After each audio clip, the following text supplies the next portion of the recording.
été stupéfait et choqué finalement que certains se posent même la question de savoir s'il faut débattre avec moi.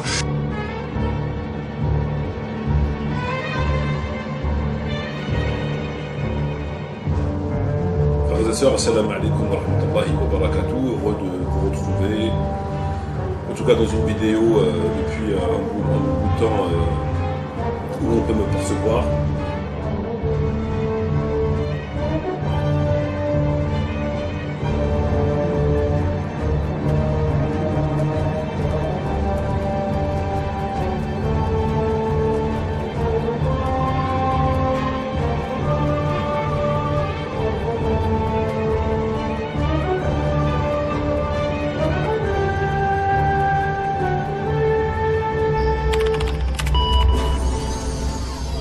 Ahmed Nati, bonjour. Vous êtes théologien, écrivain et éditeur. Depuis plusieurs années, vous semblez avoir fait de Tariq Ramadan, généralement présenté par les médias comme un expert de l'islam, votre cheval de bataille. Pourquoi cet acharnement? Avant toute chose, أعوذ بالله من الشيطان الرجيم بسم الله الرحمن الرحيم والصلاة والسلام على سيدنا محمد وعلى آله وصحبه أجمعين. Donc je salue celles et ceux qui nous écoutent, nos frères et nos sœurs.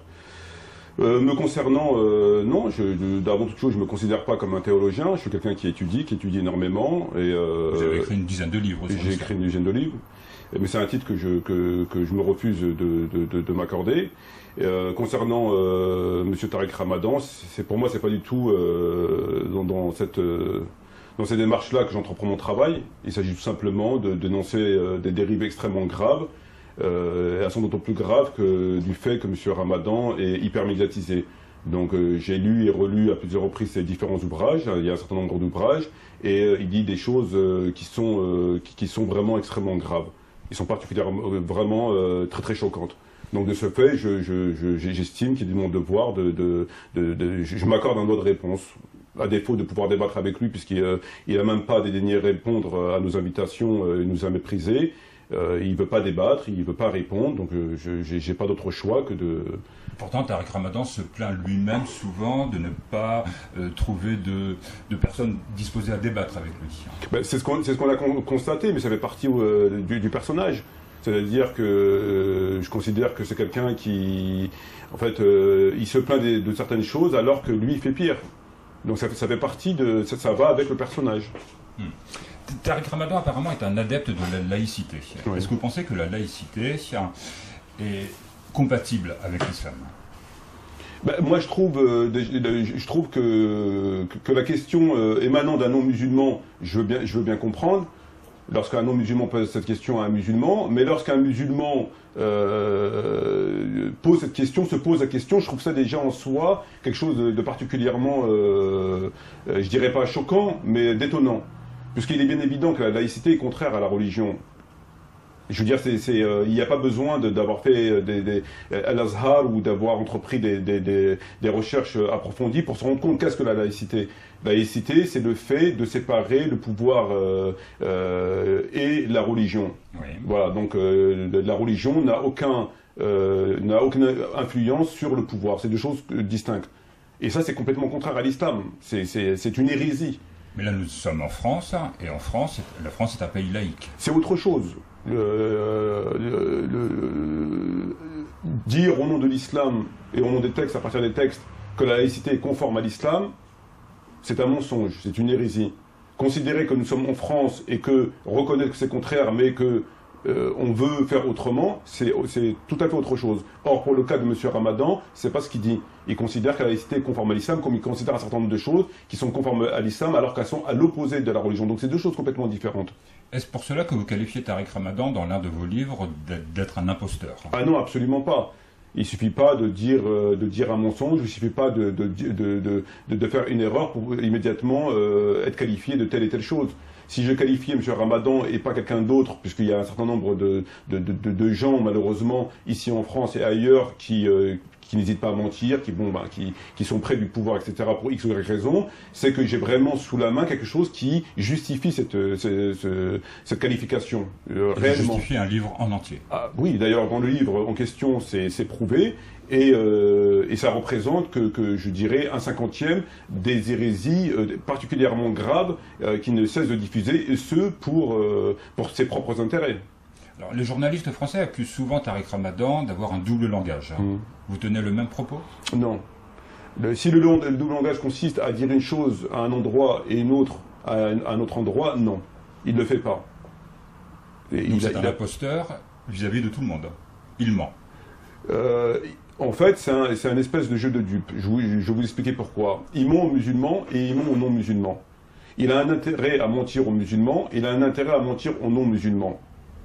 Cependant, ceux qui subissent le préjudice le plus lourd, ce ne sont pas les non-musulmans, ce sont les musulmans, puisqu'ils dénaturent les textes, puisqu'ils mentent, puisqu'ils les égarent. Les non-musulmans, ils subissent absolument aucun préjudice. Et parmi les non-musulmans, ceux qui l'invitent et ce que je considère être ses amis francs-maçons sont au courant de ces mensonges. Et il est payé justement, il reçoit son chèque pour ça, il reçoit son chèque pour mentir. Lorsqu'on l'invite, on l'invite pas pour apprendre l'islam. Canal+ ou TF1 n'ont pas vocation à prendre des cours de théologie. Donc ils iront s'adresser à d'autres personnes. Donc lorsqu'il est invité, on sait d'emblée, on connaît sa position. Donc il est invité non pas pour enseigner, mais il est invité justement pour diffuser, pour faire une... Donc vous pensez qu'il a un discours qui est conçu pour faire plaisir aux médias? Je ne pense pas, j'en ai la certitude. Par exemple, sur le thème de la lapidation, quand il affirme « Je demande un moratoire pour qu'on cesse l'application de ces peines-là dans le monde musulman vous pensez qu'il ment? Je ne pense pas. Vous l'affirmez? Je ne permettrai pas de passer à l'écrit ou de passer à l'oral uniquement parce que je pense ou je crois. Si je le dis, c'est que j'en ai la certitude et j'en ai la preuve, donc je ne pense pas. Lorsque M. Ramadan, avec le débat de Sarkozy, a proposé un moratoire, pourquoi le mot moratoire? Alors qu'il aurait pu simplement dire « je suis contre » ou « je suis pour ». Il a proposé un moratoire, pourquoi? Il avait en face de lui et des gens qui l'entendaient qui n'étaient pas musulmans et des gens qui l'entendaient qui étaient musulmans. Si il aurait dit à Sarkozy qu'il était contre la lapidation, ce qu'il aurait pu faire, il est bien évident qu'il se remet à dos l'ensemble des non-musulmans et ceux qui l'écoutaient sur le plateau, etc. Donc il ne pouvait pas. Ça ne rentrait pas dans sa stratégie. Et s'il disait qu'il était contre la lapidation, il aurait perdu une grande partie de son auditoire, dans la mesure où les musulmans savent, sans rentrer sur la question de fond, que la lapidation est dans les textes. Donc les gens, bien sûr, les musulmans seraient étonnés en entendant, mais comment il peut dire qu'il est contre la lapidation alors que nous savons que le prophète a lapidé, que les compagnons après lui ont lapidé, donc il ne pouvait pas dire. Et donc pour éviter de se faire, entre guillemets, griller auprès des non-musulmans et des musulmans, il a préféré dire qu'il était pour un moratoire, ce qui ne veut strictement rien dire. Parce qu'il y a un moratoire sur la lapidation, pour quelle raison? Qu'est-ce qui justifierait un moratoire sur la lapidation? Alors, vous vous opposez aussi à Tariq Ramadan sur le sujet de l'homosexualité. Oui. Vous pensez qu'il a les mêmes motivations? Évidemment. C'est-à-dire que toutes les religions condamnent a priori l'homosexualité. Oui. Cela dit, Tariq Ramadan affirme que si une personne prononce l'attestation de foi islamique, elle devient musulmane, et si par ailleurs elle pratique l'homosexualité, il n'appartient à personne de la sortir de l'islam. Vous pensez que cette affirmation est contraire au texte? Encore une fois, je ne pense pas. Elle est contraire au texte, puisque nous avons des textes qui sont reconnus par tous les savants du monde, et notamment par le savant qui côtoie assez régulièrement, à savoir Kardawi, que le prophète a dit et a redit, et c'est reconnu, que la personne qui commettait ce péché-là est passible de la peine de mort. Donc ça, c'est pas moi qui le dis, ce sont des textes. Vous avez écrit un livre aussi à ce sujet. Oui, Tariq Ramadan, l'homosexualité. Donc c'est pas moi qui le dis, ce sont des textes. Donc dire qu'on peut être musulman et pratiquer et être homosexuel, c'est un mensonge. Et dans son cas à lui, c'est plus qu'un mensonge, c'est une manipulation, puisque c'est calculé, c'est volontaire. C'est dans le but d'obtenir quelque chose. Il ne ment pas pour mentir. Il ment dans le but d'obtenir quelque chose. Et c'est quoi le but recherché dans sa démarche? C'est tout simplement le fait d'avoir, pour la notoriété, pour l'argent, etc. Donc vous affirmez donc que Tariq Ramadan ment et que ce qu'il déclare est en général contraire au principe du Coran. Tous les sujets, je dis bien tous les sujets intégralement, qui sont susceptibles de contrarier ses amis francs-maçons et de remettre en question sa notoriété, sont dénaturés par Tariq Ramadan, sont falsifiés par Tariq Ramadan. Tous, sans exception. Absolument tous. Ça va du port du voile, à la polygamie, à l'homosexualité, à la question de Ben Laden, à la question des talibans, à la question de... je dis bien, tous les sujets sont falsifiés par Tariq Ramadan, ou oralement, ou par écrit. Mais je dis bien tous, sans exception. On entend en France beaucoup de journalistes ou d'hommes politiques qui critiquent également Tariq Ramadan. Par contre, les autorités religieuses représentatives de l'islam ne le critiquent que très peu. Pourquoi ? Ben déjà, si on parle des autorités représentatives religieuses en France, il n'en existe pas. Et pour celles qui existent, elles sont à manger dans la même, entre guillemets, dans la même gamelle. Donc, et je ne vois pas pourquoi ils iraient critiquer, parce qu'ils disent, ils sont tous un petit peu dans la même orientation. Et pour les autorités extérieures, elles n'ont pas accès du fait de la langue, du contenu des propos de Tariq Ramadan. Par contre, si on leur soumettait, et ça a été fait en Arabie Saoudite, les propos de Tariq Ramadan, il est bien évident que la réaction serait identique à la mienne. Tariq Ramadan affirme que l'islam est bien sûr unique sur le plan des principes religieux fondateurs, mais il intègre diverses interprétations et pluralité des cultures. Pensez-vous aussi que le Coran doive s'interpréter ? Évidemment. Il ne nous révèle absolument rien dans son propos, mais il faut savoir que son propos cache quelque chose.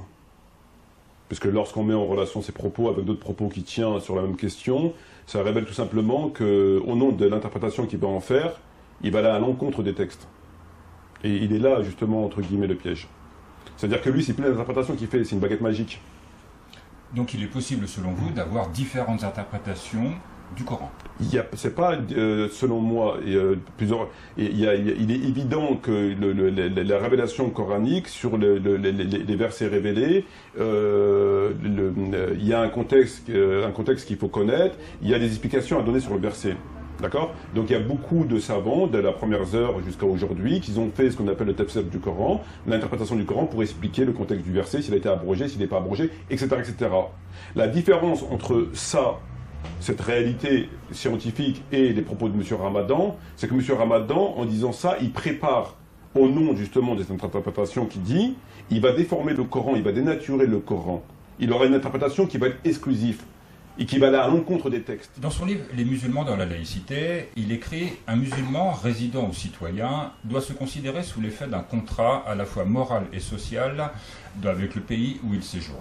En d'autres termes, il se doit d'en respecter les lois. » Que lui répondez-vous ? Par rapport à cette question, dès que j'ai pris connaissance de cette question à travers la lecture de mes livres, déjà ça m'a fait sourire. Pourquoi ? Tout simplement parce qu'il nous parle d'un contrat. Or, moi, personnellement, j'ai signé aucun contrat. Donc, je vois pas de quel contrat il parle. Alors, c'est peut-être un contrat tacite. Cependant, c'est aberrant.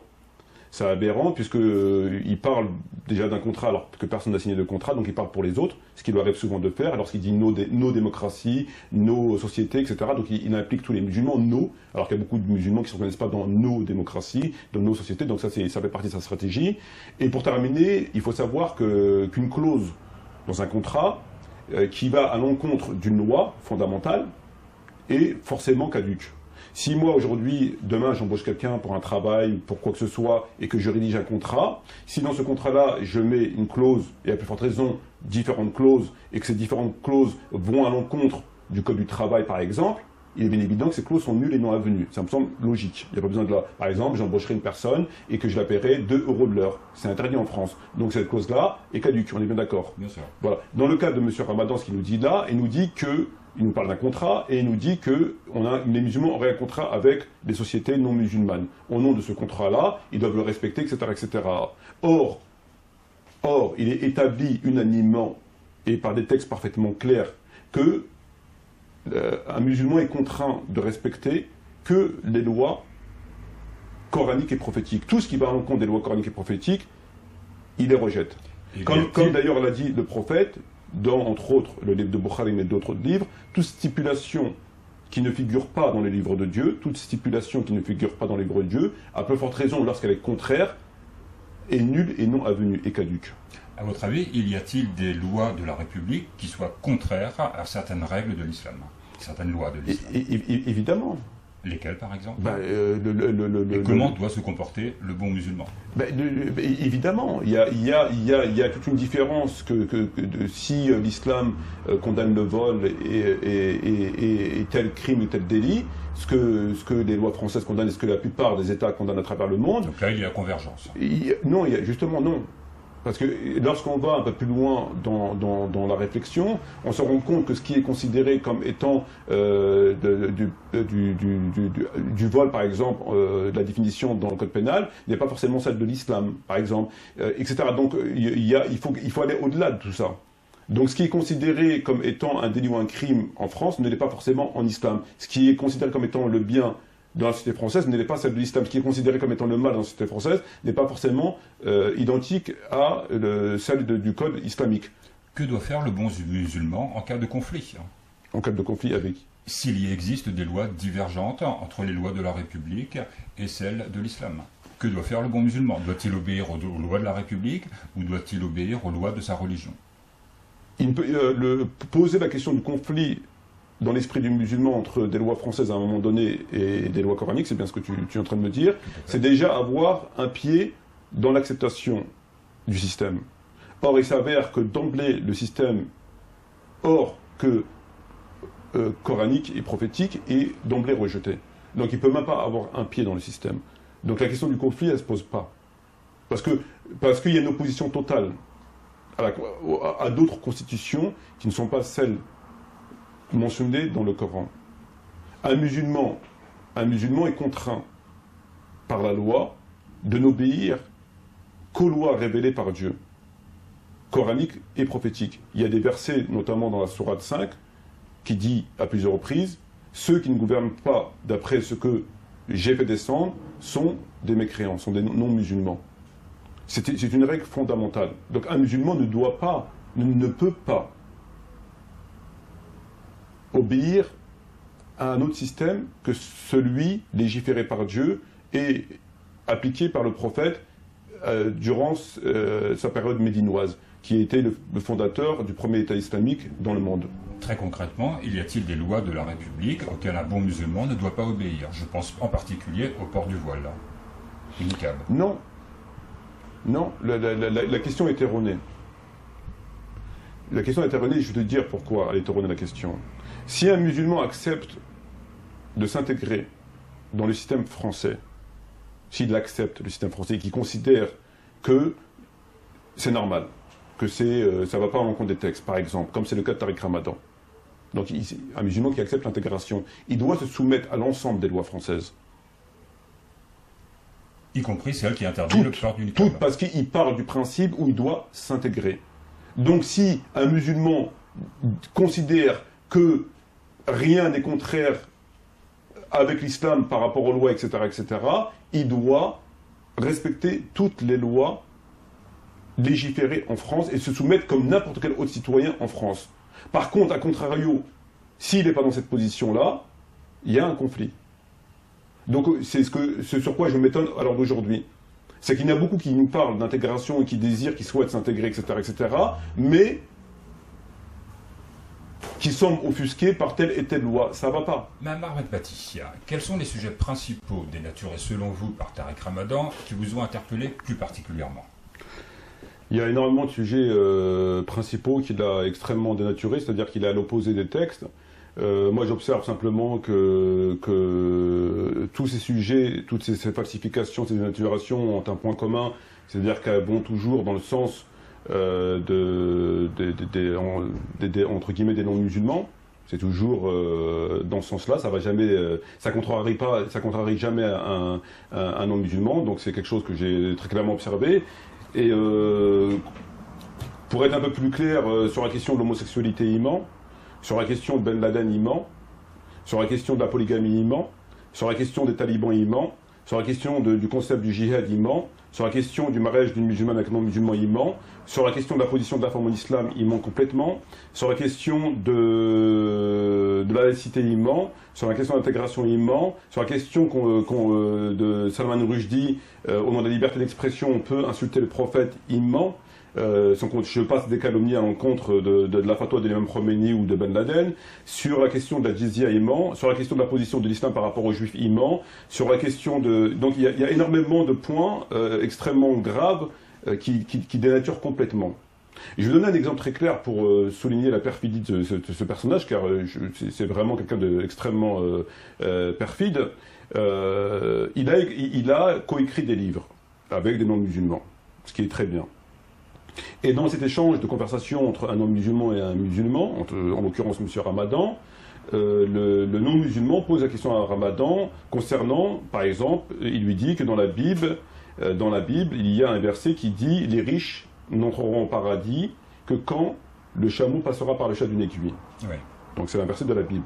Tariq Ramadan lui rétorque, il lui dit effectivement, nous avons en substance le même verset. Cependant, il ne parle pas des riches. Alors Ramadan lui cite le verset et lui dit, dans le Coran il y a écrit, l'orgueilleux, la personne qui s'oublie, n'entrera au paradis que quand le chameau passera par le chat d'une aiguille. Donc l'orgueilleux, la personne qui s'oublie. Or, c'est complètement faux, puisque le Coran dit le non-musulman n'entrera au paradis que quand le chameau passera dans le chat d'une aiguille. Et il a préféré éjecter le mot non-musulman, mécréant, et mettre l'orgueilleux. Ce qui n'a absolument rien à voir. Et le verset, compte tenu de son niveau intellectuel, je me doute bien qu'il connaissait les termes exacts. C'est pas une erreur. On n'a pas affaire à quelqu'un dans une cité, dans un hall d'immeuble, et qui cite un verset comme ça, qui l'a feuilleté, etc. Je peux comprendre. Il n'y a aucun problème. Cependant, c'est volontaire. Volontaire pourquoi? Pour pas contrarier la personne avec qui il a coécrit ce livre, et pour le reste de ceux qui lui font le chèque, ceux qui l'écoutent, etc., etc. Puisque lui, dans sa vision de l'islam, ça va dans ce sens-là. Ça, c'est un premier point qui vous donne un aspect du vice du personnage. Vous parliez des mensonges de Tariq Ramadan sur Ben Laden. Ouais. Et quel sujet? Sur Ben Laden, déjà, j'ai du mal à parler de gens qui font plus partie, malheureusement, de ce monde. C'est quelque chose qui me dérange énormément. Sur le sujet de la position théologique de Ben Laden. Donc, il fait passer Ben Laden pour un terroriste au sens strict du terme. On ne parle pas des attentats du 11 septembre, on parle du personnage, de sa compréhension de l'islam. Donc, et non pas des attentats du 11 septembre. Et ce n'est pas un terroriste? Non. Justement, il y a une nuance très importante à faire. On ne parle pas de l'action, ce qu'on reproche à Ben Laden en matière concernant, par exemple, les attentats du 11 septembre. On parle de la compréhension de Ben Laden par rapport au texte, sur sa position dans la religion, sur la question du djihad, par exemple, sur la question d'un certain nombre de choses. Et là, il veut faire passer Ben Laden comme étant quelqu'un qui est complètement hérétique et qui a trahi les textes. Or, le premier à avoir trahi les textes, c'est bien M. Ramadan. Mais ça, on y reviendra en détail avec les preuves sur cette question. Vous avez un deuxième exemple de la dénaturation du Coran, lorsqu'il évoque la question de... voilà, donc il a un échange avec une personne, avec un homme musulman dans un livre, et Tariq Ramadan, à un moment donné, dit nous avons un verset coranique qui nous dit que les personnes qui s'oublient sont semblables à des animaux. Un verset en substance, voilà ce qu'il dit. Ouais. Donc les gens qui s'oublient sont comparables à des animaux. Or, lorsque vous regardez dans le Coran, c'est pas ce qui est écrit. Dans le Coran, il dit les non-musulmans, ceux qui ne croient pas. Donc il a encore une fois enlevé le terme non-musulman pour mettre un terme qu'il a complètement inventé. Et encore une fois, ça va toujours dans le même sens, pour pas contrarier et pour aller dans le sens qui s'est fixé. Voilà, je vous donne un exemple très clair. Vous m'avez parlé d'un double langage qui dirait une chose à tel endroit et une autre chose à tel autre endroit. Il ne peut pas faire ça. Il ne peut pas faire ça pour la simple bonne raison qui serait immédiatement repérée.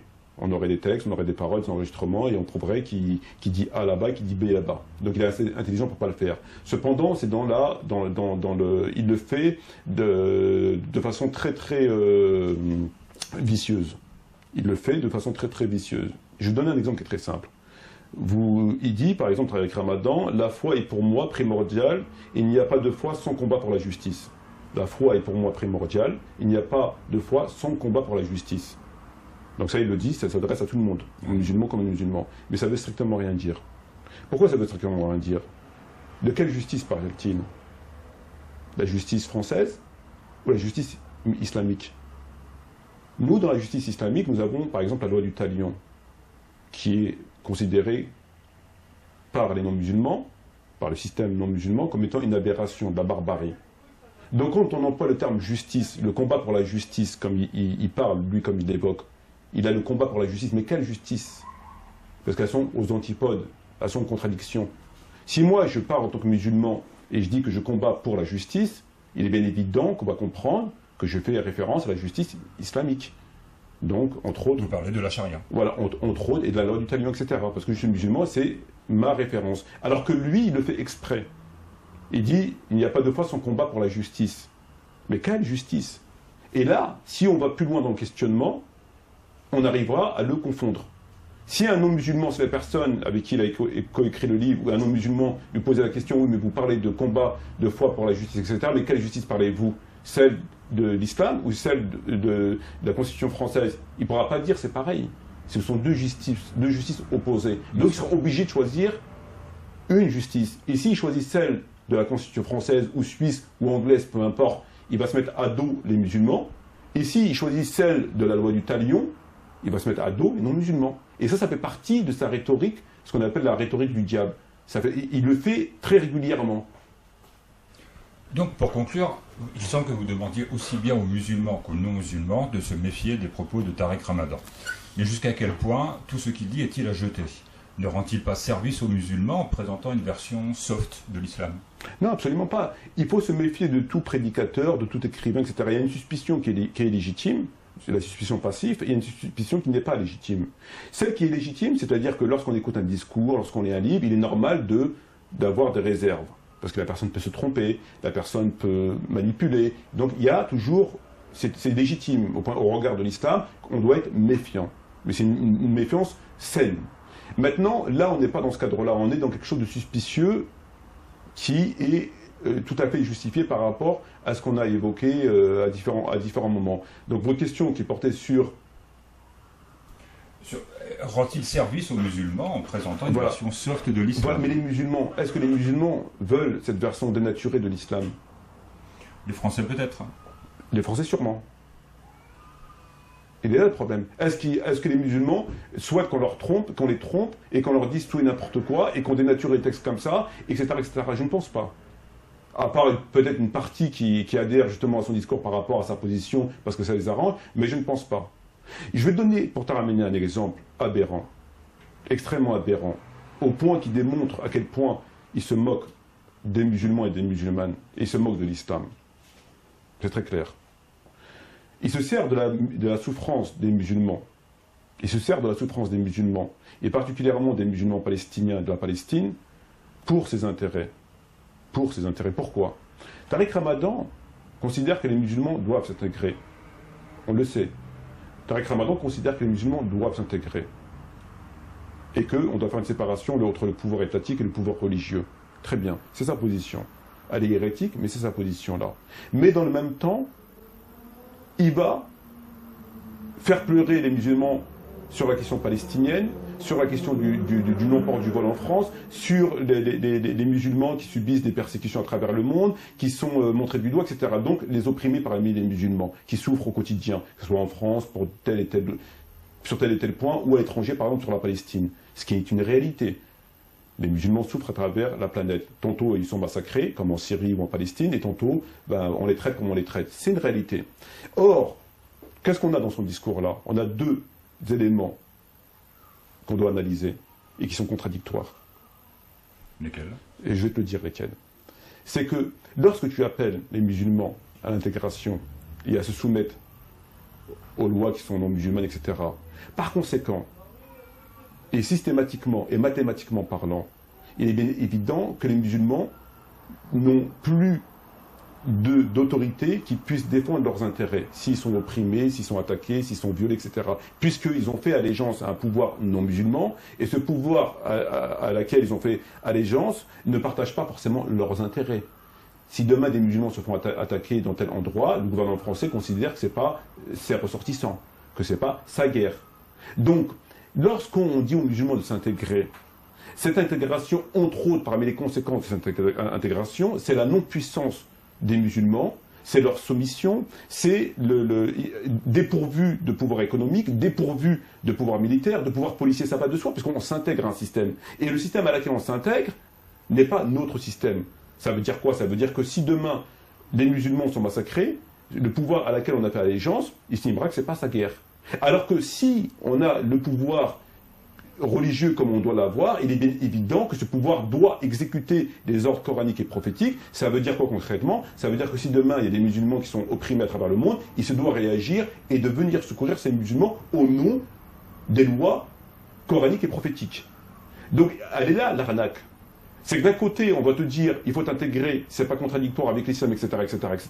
Donc tu fais abstraction et que de tout pouvoir, de toute indépendance économique, militaire, etc., tu te soumets comme n'importe quel citoyen au système en question, donc en l'occurrence français ou européen, peu importe. Mais de l'autre côté, on va te dire, regardez, les Palestiniens ils souffrent, ils sont opprimés, on les massacre, regardez en Syrie, etc. Il y a un problème. Comment veux-tu que tes plaintes, que tes revendications, que ta douleur puisse être prise au sérieux et avec sincérité, si au même moment tu demandes aux musulmans de s'intégrer? Donc il y a une arnaque. Tu sais très bien que l'intégration va engendrer la non-puissance. Tu le sais. Et tu sais très bien que le gouvernement à qui tu as fait allégeance ne partage pas tes points de vue sur les principes de défense, sur les principes qui sont propres aux musulmans. Seul un État musulman peut protéger ses ressortissants en quelque sorte. Voilà, donc elle est là l'arnaque. On ne peut pas d'un côté dire aux musulmans il faut s'intégrer, il faut vous soumettre, etc. Et de l'autre côté, dire regardez, les Palestiniens sont en train de souffrir. Oh les pauvres Palestiniens, etc. On massacre les Palestiniens. Oui, mais concrètement, comment on va les aider ces Palestiniens? Parce que tu nous demandes d'oublier nos autorités. Enfin, comment veux-tu avec quoi? On va demander aux gens comment, par quelle démarche on va pouvoir les aider concrètement. Ça va pas. Ça va pas, on ne peut pas. Il faut choisir. Ou bien tu t'intègres et tu dis que c'est pas contradictoire. Et dans ces cas-là, tu connais toutes les conséquences, entre autres la non-puissance et ce qui se passe. Dans ces cas-là, c'est clair, c'est net et précis. Bon, ben, le gouvernement français considère qu'il n'a pas à réagir, on accepte, il n'y a pas de problème. Mais tu ne peux pas d'un côté dire ça et de l'autre côté aller dire regardez, les pauvres ils souffrent. Tu ne peux pas désarmer quelqu'un et le réduire à la non-puissance totale par un discours et par toute une machination, et de l'autre côté de dire, ben, regardez, les musulmans ils souffrent, regardez les pauvres, c'est pas normal que... Voilà. C'est donc ce discours d'intégration de Tarek Ramadan que vous combattez de la manière la plus virulente. Non, c'est pas... Ça c'est un point parmi tant d'autres. Mais le discours d'intégration, la contradiction entre les textes et l'intégration est évidente. Mais en plus, après, on peut analyser les conséquences de l'intégration. Qu'est-ce que l'intégration va engendrer comme conséquence au regard de l'islam, au regard des textes? Et ça, c'est une conséquence parmi tant d'autres. Par exemple, le non-port du voile, le non-possibilité de porter le voile, c'est une des conséquences parmi tant d'autres. Le non-versement de la zakat, c'est une conséquence parmi tant d'autres parce que la zakat est un impôt étatique qui doit être obligatoirement reversé au gouvernement islamique et qui est versé dans le trésor public. C'est ce que le prophète a fait et c'est ce que les compagnons après le prophète ont fait. Pour te donner un exemple très clair, lorsque le prophète décéda, un grand nombre des tribus dans la péninsule arabique ont apostasié. Mais par quels moyens ils ont apostasié? Comment? Ils ont apostasié par le fait qu'ils ne voulaient plus verser l'impôt au gouvernement central et au successeur du prophète, qui était Abu Bakr radhiyallahu anhu. Donc ils disaient, nous on fait la prière, mais on ne veut plus verser cet impôt pendant 1 ou 2 années. Et le calife du successeur du prophète a dit, s'il ne verse pas cette taxe comme il le faisait à l'époque du prophète et par l'intermédiaire des percepteurs qu'on envoie pour récupérer, je les combattrai parce que c'est un acte d'apostasie. Et effectivement, c'est ce qu'il a fait. Parce qu'ils n'ont pas voulu verser, il les a combattus. Parce que c'est un impôt étatique. Or, en France, par exemple, il n'existe plus, le califat n'existe plus pour les musulmans. Donc cette zakat que le Coran parle à chaque fois, à plusieurs reprises dans le Coran, et qui est une obligation qui fait partie d'un pilier de l'islam, n'est plus versée. Parce qu'il est versé à qui? À une association, c'est pas licite. C'est une innovation. À la mosquée, c'est une innovation. Donc tout, en dehors du fait de la verser à un gouvernement, c'est une innovation. Il est bien évident que si c'était légal, le successeur du prophète aurait dit, moi c'est pas mon problème, vous la versez à qui vous voulez. Donnez à une mosquée, une association, peu importe. Mais c'est pas ce qu'il a dit. Si vous ne la versez pas, parce que c'est un impôt étatique, c'est comme si toi tu reçois un courrier du trésor public pour payer tes impôts par exemple. Tu vas pas la donner à ton voisin, ou à une association, ou à une église. C'est pareil. Donc quand on regarde les conséquences de l'intégration, elles sont extrêmement graves. Et parmi ces gravités, donc vous avez le hijab, vous avez la zakat, la liste est longue. Mais parmi cette liste-là, vous avez le fait d'être dépourvu de puissance militaire. et par conséquent de ne pas pouvoir venir secourir ses frères et sœurs qui seraient éventuellement opprimés à travers le monde. C'est une conséquence évidente. Et aujourd'hui, si les musulmans souffrent à travers le monde et qu'ils ne sont pas respectés dans leurs biens et dans leur personne, ça fait partie de, justement, en rapport avec ce point-là. Donc, il est là, pour terminer, et c'est là où moi, ça me met vraiment en colère. Parce qu'on se fout de la gueule du monde. Et moi, ça m'agace énormément. D'un côté, on va dire, oui, l'intégration, ok. Et de l'autre côté, on va venir vous faire des écrits, oui, c'est pas normal, vous savez, les musulmans, les massacres en Palestine, les juifs, Bernard-Henri Lévy, Sarkozy, Obama, etc. C'est ça qui m'agace. Alors que ce soit un ignorant qui le dise, ça me dérange pas. Il n'y a aucun problème. Mais quelqu'un qui est intellectuel et qui connaît les conséquences de l'intégration, qui sont multiples... Vous parlez de Tariq Ramadan. Je parle, mais il n'y a pas que lui. Il le sait. Donc, c'est une larme de crocodile. Moi, ça me dégoûte. Parce qu'il le sait très très bien que jamais un musulman ne pourrait aller secourir aujourd'hui un musulman parce qu'il n'a rien. Comment veux-tu aider les Palestiniens? Ou alors tu comptes sur les autres. Tu comptes sur les Américains, tu comptes sur, je ne sais pas, quelqu'un, les Martiens qui vont venir aider les Palestiniens. Donc, tu comprends ce que je veux dire? Bien sûr. Voilà, c'est ça, en fait, voilà. Et ça fait partie de ces impostures qui sont, Je pense, Mamar Benmati, que nous aurons l'occasion très bientôt de revenir sur ces sujets. Vous êtes un passionné, nous pourrions passer des heures à en parler. Bonjour. Je vous remercie beaucoup pour cet entretien et à très bientôt, Mamar. Merci beaucoup.